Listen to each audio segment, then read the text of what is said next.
It's another movie review. This one is about Hocus Pocus 2. When they make Hocus Pocus 3, Disney should call me.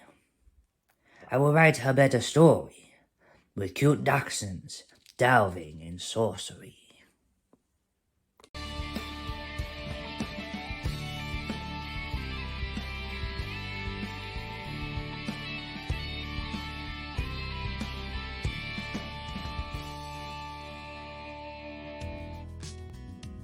Hey guys, thanks for checking out Press Pause again today. Aurora and I are very excited because we're going to be talking about the newest Disney Plus movie, Hocus Pocus 2. I'm sure you guys have heard all about Hocus Pocus 2 coming out, and its release date was on September 30th. We didn't watch it on the date it came out. We actually watched it the following day, so October 1st, because that kicked off Halloween for us. So we were super excited for the Halloween season to get kicked off, excited for something new. With the new season coming in for Halloween, and we'll tell you guys all about it in this video. Before we jump into that, if you guys do enjoy the content, if you like the channel, please hit that like button, subscribe to the channel, hit the notification button so you can get updated every time we post a new video.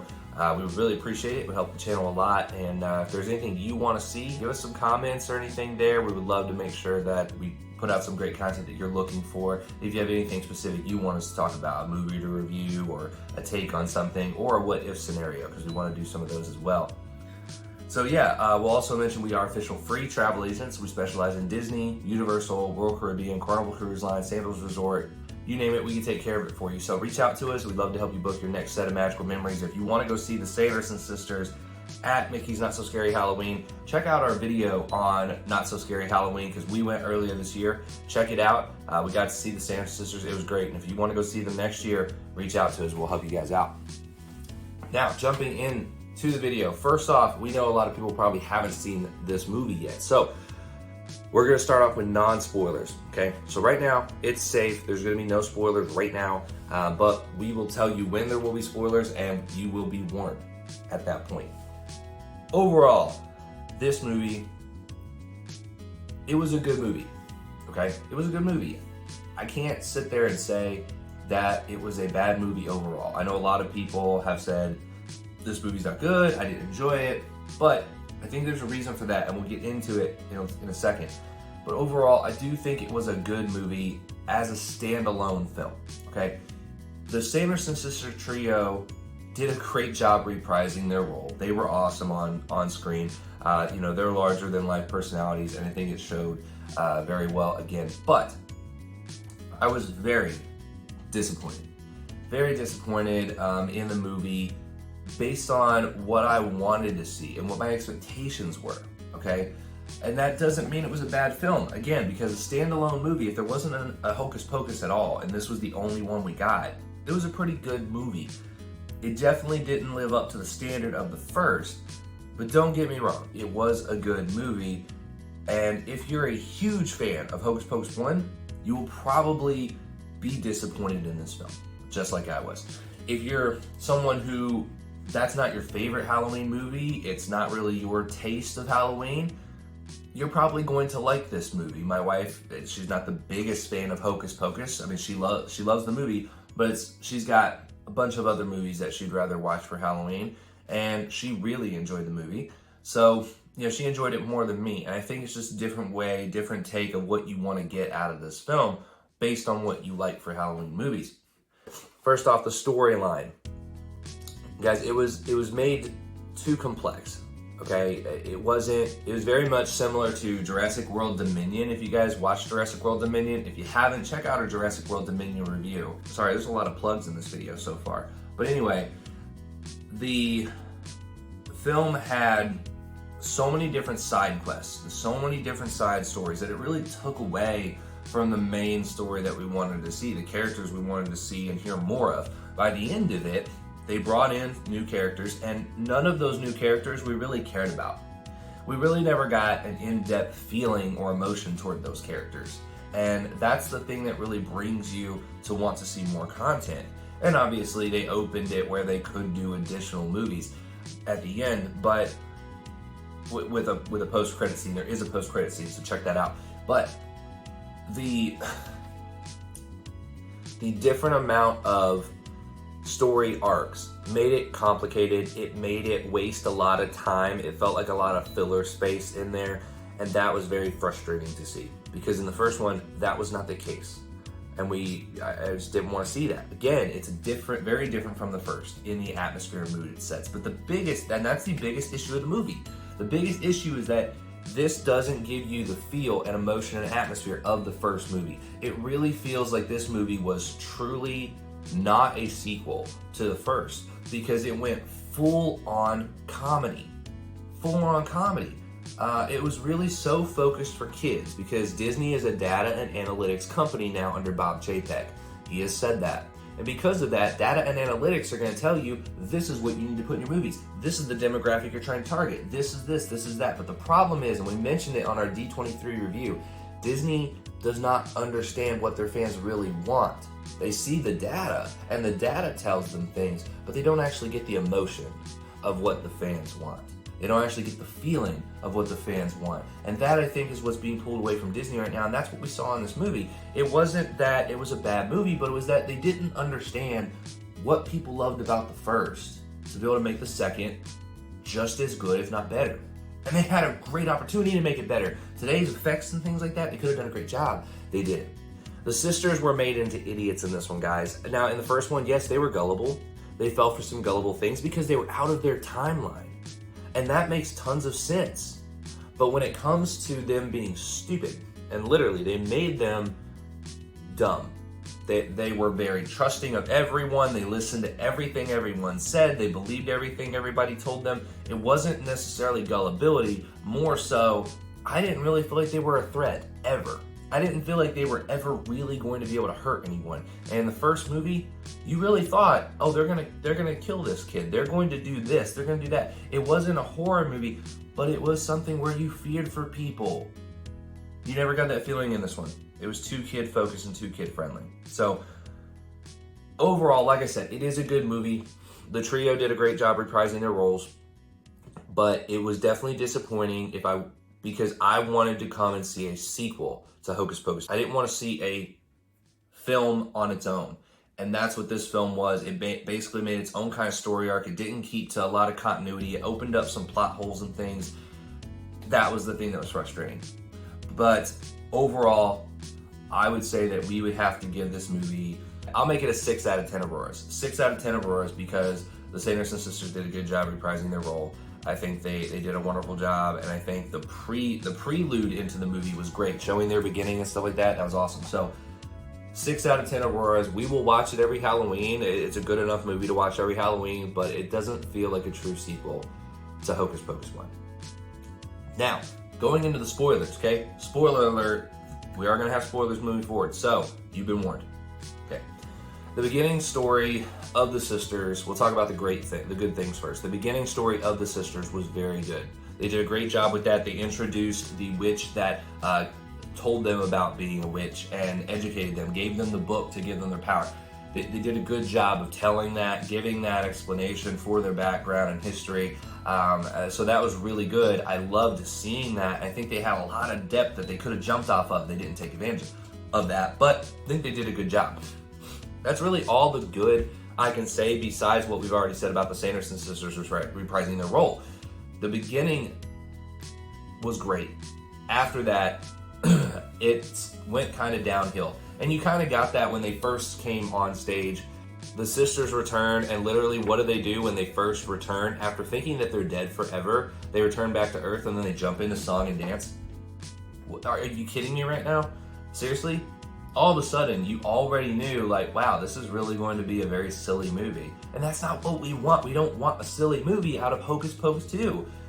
That was a frustrating thing. Like, why are they just jumping into song and dance? Why can't we see them, like, be super excited and, like, be, like, all, kind of terrifying in a way that they're back?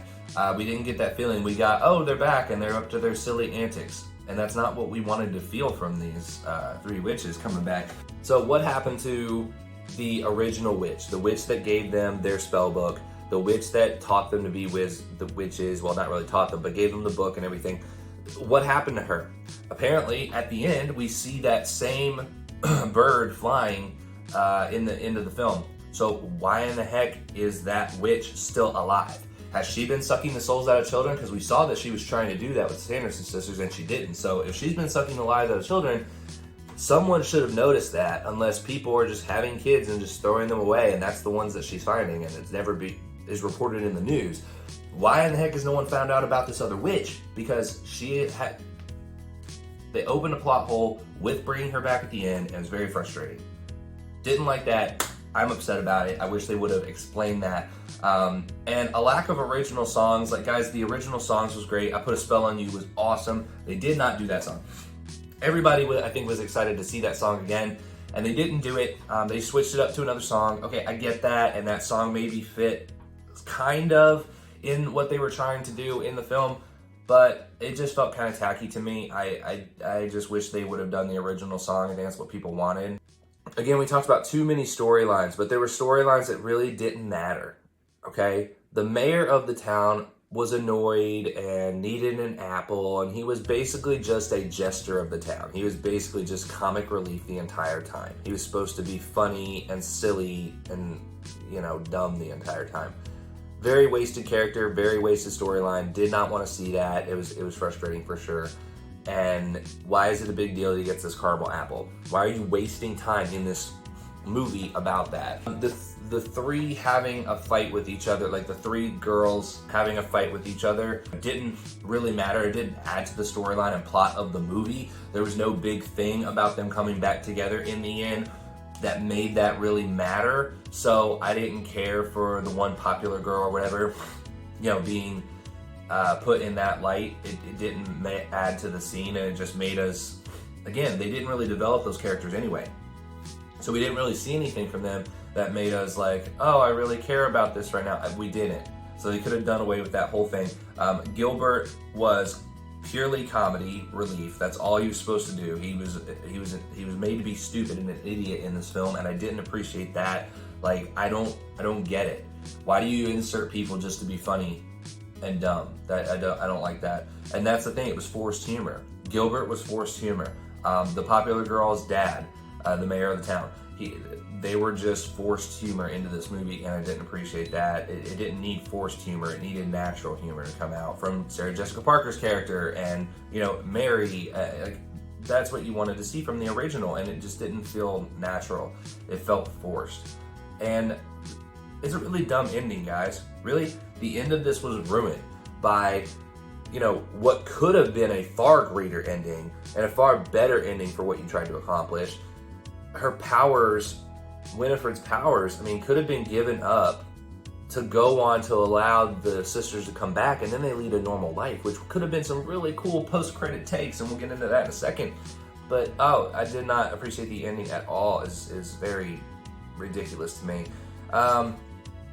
Inconsistencies, guys. There's inconsistencies with the plot. Like we said, with the first witch coming back, that wasn't good. The Sanderson sisters are now apparently so trusting. They listened to the girls. They followed them. They did their directions and went to the pharmacy and all that stuff. And that's not what they are. That's not what they did. In the first movie, they didn't trust anyone. They didn't listen to anyone. They were gullible with things. So they were tricked at times, but they never listened to someone and tried following someone. They've always been about themselves and trusting themselves and following themselves. The only person that they didn't do that with was Satan, because that's their master. So very frustrating, upsetting. They didn't dive into Satan being master at all either, which I think could have been funny. And obviously it was probably too dark for Disney to kind of do. But the witch who gave them the book, again, guys, she showed up at the end. Seriously, you're going to make her show up at the end? That opens up so many plot holes. Where are all the other witches? There's apparently other witches that have come over time. Are you seriously telling me over 300 years there's only been one other witch? And that's this new girl that's been put into here for fan service, I guess, to have a kid be a new witch so that Disney can make money on all these kids wanting merchandise of her when they do a Disney Plus line or something. I don't know. It's upsetting and it's frustrating. You shouldn't have opened that plot hole, because that witch, if she would have died off earlier, now it's okay. But now you add that bird back in the end, and now it's like, well, where's she been this whole time? She's been sucking the lives of children apparently, so why is she that? Doesn't make sense. Very upsetting to see plot holes. We don't like that. Now, we're gonna talk about fixing it real quick, okay? to fix this movie, I think you do the same prelude that you did. Same prelude to the movie, except don't have the witch try to suck the lives out of the Sanderson sisters. Have her just pop up on them, okay? Have Max and Allison from the original movie grow up and be parents of their own child and maybe a friend or two of theirs. It could be a boy or a girl. I think it would be cool to actually add a boy and not just have witches, but have sorcerers as well. I think that would be a good dynamic to mix it up and not have it just be about girls and witches. But yeah, so that kid of Max and Allison would find the book from in his parents' bedroom, okay? Because they would have been telling him the story of the Sanderson sisters, and he would always want to kind of see the Sanderson sisters. He or she would want to see the Sanderson sisters. And the book tricks the kid into saying a spell to bring back the sisters, okay? Or maybe he accidentally makes a new black flame candle or something like that. Maybe that happens, right? And the sisters then, when they come back, they incapacitate Max and Allison right away because they know who they are, they know what to do, they're a threat, so they incapacitate them. And now it's up to the child and his friends to go up against the Sanderson sisters and stop them, okay? Would have made a good dynamic. I think it would have been great. The sisters would use the Maxima spell. They would come to the same conclusion that we don't need to worry about sucking the lives of children. We need to do this Maxima spell and live forever. And there's this whole battle with the book, kind of the same type of plot, but not forced humor. Like literally they're trying to find these ingredients and things like that, and the kids are trying to stop them along the way. And then once they get the spell, they get all the ingredients for the Maxima, they do it the same way that they did. They use the Maxima spell, and then Winnie sees her two sisters start to disappear. Same thing, very good emotional ending at the end. Very emotional tie-in. It made you really like Winnie and really appreciate her. She's heartbroken, and then the original witch, who wasn't sucking the lives of children, comes back and tells Winnie, my coven is gone because I used the same spell. And I didn't have another witch in the world to help me. I didn't have another witch that was powerful enough to bring my sisters back, but I can do that for you. I may have made that mistake and not be able to fix it, but you can. And she lets Winnie know, you have to sacrifice all your power to me, and I will use that power to bring back your sisters, okay? So Winnie does that. She sacrifices her powers, brings back the children, or brings back her sisters, and when they're brought back, none of them have powers anymore, and now they live normal lives. They have to go about living their normal lives, and the kid brings them to Max and Allison, who now aren't incapacitated anymore, and lets them know, hey, they're normal, they're not magic witches anymore, and then they help them get into the real world. Then you could have done some really funny post-credit scenes of the Sanderson sisters working real-life jobs and things like that. And maybe they were de-aged a bit. Maybe they could have been younger, developed relationships, and then the sequels could have led to them being parents or grandparents and their kids possibly having powers as witches, taking up that mantle. And maybe that could have led to a sequel after this. I think that would have been a better storyline. It would have incorporated more characters from the beginning film, and overall, I think it would have made it a lot better. Now, again, guys, it was a good movie. Overall, if you look at it completely without taking into account the first movie and what you expected to see, it was a good movie, standalone. It just wasn't a good sequel to Hocus Pocus 1. And that's what was kind of upsetting. I don't appreciate the actor they took for Billy. You know, he's kind of Australian accent, and he was kind of comedy relief when Billy was very serious in the first movie. I think it was a little too goofy, a little too silly for what people wanted. If you really liked Hocus Pocus 1, that atmosphere changed in this movie. And I think that's going to be the frustration that a lot of people have. So again, 6 out of 10 Auroras from us. That's our overall feel for it. But you guys check out the movie. Let us know what you think. We really appreciate your comments. Let us know what you think about it. Is there anything we missed? Any big plot holes we missed? And is there another way that you would try to fix it?